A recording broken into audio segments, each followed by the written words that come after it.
Welcome back. If you're just joining us, this is Good Morning Kenya, and today we're talking about matters involving children, of course bearing in mind the soon coming Children's Devolution Conference, which will be happening next month. And as I had mentioned before the break, I am now joined with Catherine Kimotho. She is a child protection specialist working with UNICEF here in Kenya. Karibu sana. Thank you. She was following the discussion. She was here in good time.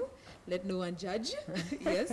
So she was just following the discussion. Maybe from your point of view so far, your thoughts about this forthcoming conference? I think, number one, let's congratulate the Council of Governors for coming up with this great idea. Accepting it, of course, there are people who lobbied for this, but just for the Council of Governors to have accepted to have this kind of conference. We know that it is the second one in a row after so many years, maybe after 2013 when the country went devolution. So this being a second conference, it's quite an advance, and we don't have many countries where we have forums where children can come and express their opinion at a very high level like this.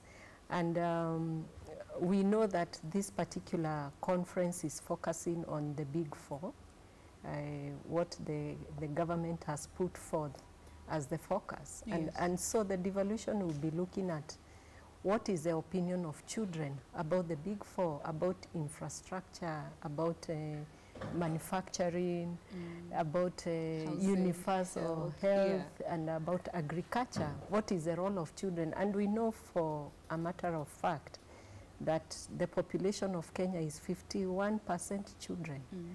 And a recent study showed that 45% of children are undergoing various forms of poverty. And this translated into absolute number is 9.5 million children. So a very huge number of children are going through poverty. And how we describe this, it's deprivation on rights. The basics. The basics. And the study looked at, it's a 2014 study, but it's still valid up to now. It looked at various rights, like right to housing, which is one of the big fours. It looked at right to food and nutrition of food. It's part of the big four. It looked at are they accessing education? Are they accessing health care? Are they under good sanitation, where they have a toilet to go to in a dignified way, respectful way? And we know all these factors really affect the population. We call children our future, a country's future.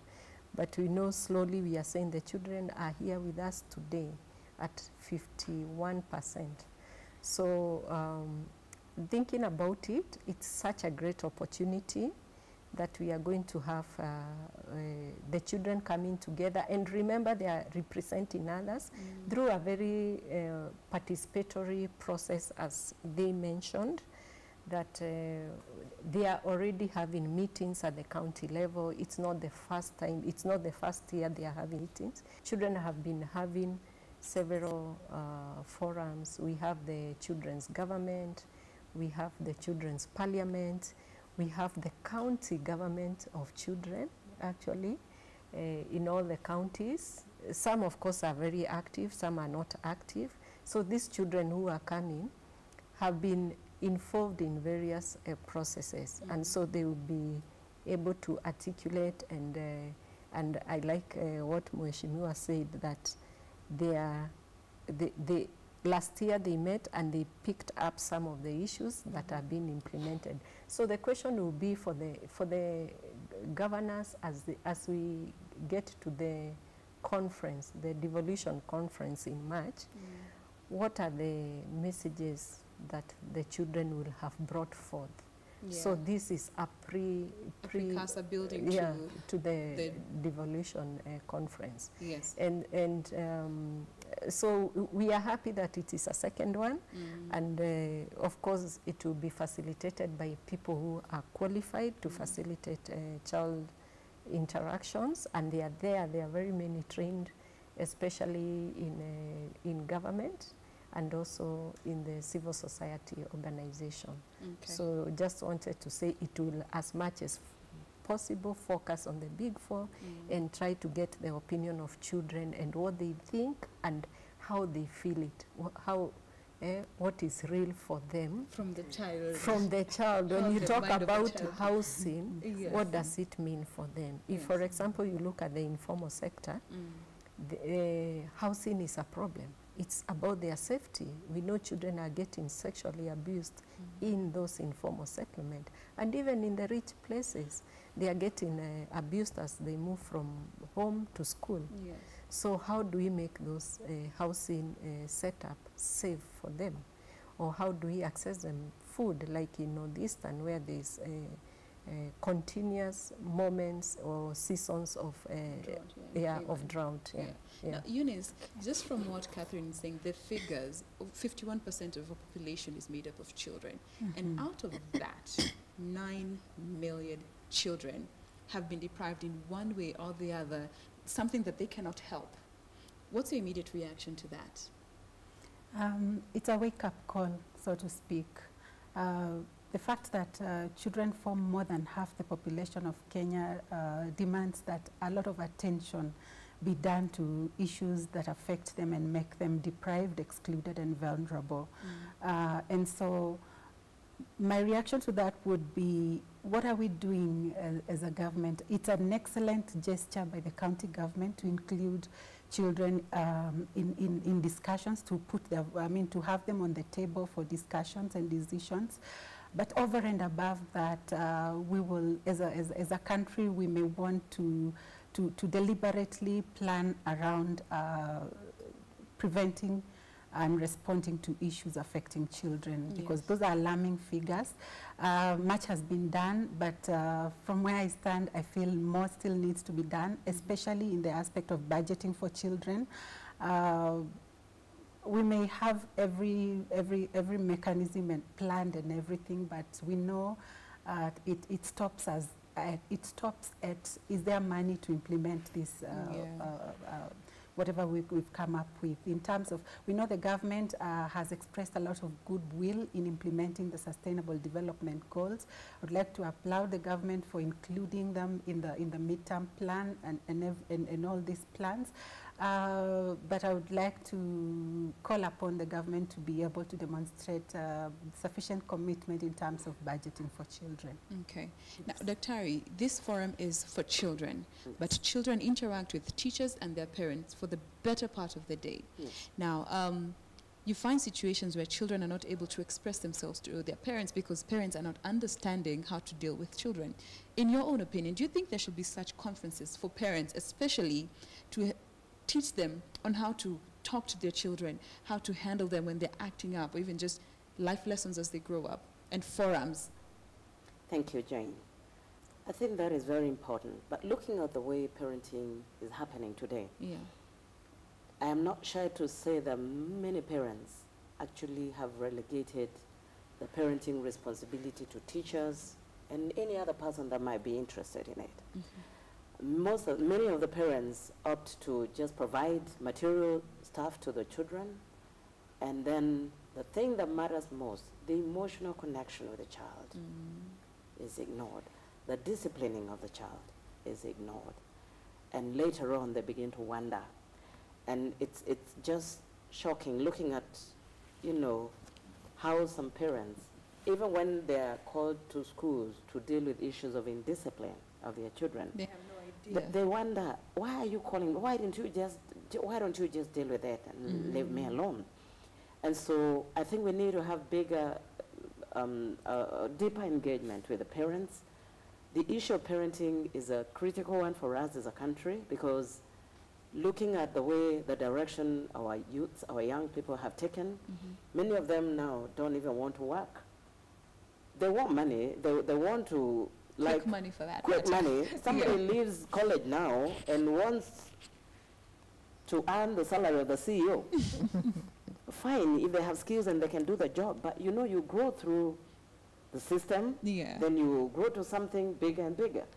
But they don't understand how you pay me this amount of money. I've had these conversations with youths, and I think, seriously, we need a conference for parents. Parenting conference, right from the community level all the way up, like we're doing with the children.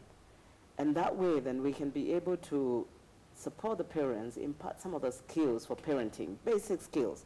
I see parents being beaten by babies who are breastfeeding. The baby is slapping the mother, and the mother is doing nothing about it. Bye-bye. Yes, bye-bye, saying daddy, you know, mommy, don't. Children even spit on your food, and the parents are looking, you go visiting somebody, the kid comes, spits on the food, and the parent does nothing. It's mommy. Oh, mom. So this is becoming very serious, and it's giving headache to teachers. Yeah. School management has become more complicated because parents are not doing their job. And so my clarion call is that parents need to take their responsibility, but we also need to appreciate that there are also very many underage parents. A child born over class 8, really. A child to a child. A child to a child. That child needs a lot of support, but the tendency of society is to assume this one is also a fellow parent. So can you carry your cross? It is time to support our parents so that we grow, develop better children. And the issue of disciplining children, parents need skills for disciplining. Positive approaches to disciplining children is a very important concept that I think we need to embrace. Yes. Eunice, you have something to add to that? Yes, I would like to underscore the importance of getting to understand the role of the father in the family, particularly. Fathers have the tendency to imagine that as long as they put food on the table, the rest of the work for parenting lies in the mother. That is a fallacy, and we know that the father needs to, has a critical role to play in terms of modeling a child as they grow up. And so fathers need to take up that challenge and be more present in the lives of their children. Over and above that, we are focusing on the family, but I would like to extend it also to the community. Strengthening community-based child protection mechanisms. In the yesteryears, a child did not belong to their mother and father only. But by and by, as modernization bites us, we have left the responsibility of parenting to the immediate parents in the nuclear family. So if we would appreciate our role and regard every child in the community as our child, we would not have so many cases of rape and abuse and all that. We would really appreciate our role as extended community members in the upbringing of children and in the growth of our children. I would like to appeal. I'm so happy about the Nyumba Kumi initiative. Much as it's a function of internal security, I would want to appeal that it also extends to the child protection sector, so that officials of the Nyumba Kumi be equipped with skills in child protection and how to strengthen community responses on issues affecting children, community outreach in terms of sensitizing them on the protection needs of children and what they need to do to address those needs. What about children who come from single parent houses, be it a single mother or even a single father for that matter, and they're in such a conference that they're not able to relate with their other children? For the children of single parents are increasing, obviously, and I'm sure the reports we have from the Kenya National Bureau of Statistics, and soon we are going to have the census, from the trend, it will show that the number is increasing.